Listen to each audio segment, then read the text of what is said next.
याद्या दुरुस्त झाल्याशिवाय निवडणुका घेऊनच दाखवा, सत्ताधाऱ्यांनी गणित जमवलंय म्हणून निवडणुकांची घाई, राज ठाकरेंचा इशारा।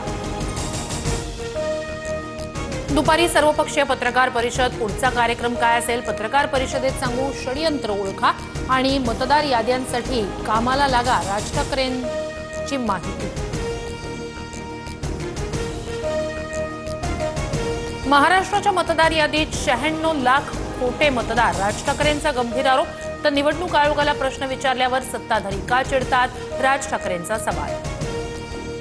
मुरलीधर मोहोळ यांनी मंत्रिपदाचा राजीनामा द्यावा, जैन बोर्डिंग जमिनीचा व्यवहार संशयास्पद, चौकशी व्हावी, धंगेकरांची मागणी।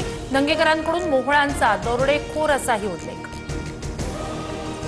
राजू शेट्टींनी बेछूट आरोप केले, राजू शेट्टींच्या आरोपांनंतर बिळात लपलेले उंदीर बाहेर आले, मुरलीधर मोहोळ यांची टीका। 2024 मध्ये दोन्ही एलएलपी कंपनीतून बाहेर पडलो आणि 2025 मध्ये कंपनीकडून जमीन विक्री, व्यवहाराशी कोणताही संबंध नाही, मुरलीधर मोहोळ यांचं राजू शेट्टींच्या आरोपांवर उत्तर। चौकशी करून कठोर कारवाई करा, पुण्यातील जैन बोर्डिंग प्रकरणावर सुप्रिया सुळेंचं ट्विट। ठाणे मुंबईत गद्दारांच्याच ठिकऱ्या उडणार, संजय राऊतांची टीका। तर राजीनामा देऊन सत्तेतून एक दिवस बाहेर या, मग सांगतो कोण कोणाला सोडणार नाही, राऊतांचं शिंदेंना आव्हान। हिंदुत्व सोडल्यानं तुमच्या विधानसभेला ठिकऱ्या उडाल्या, पालिका निवडणुकीत तुमचा भ्रमाचा भोपळा फुटेल, नवनाथ बन यांचं राऊतांना प्रत्युत्तर।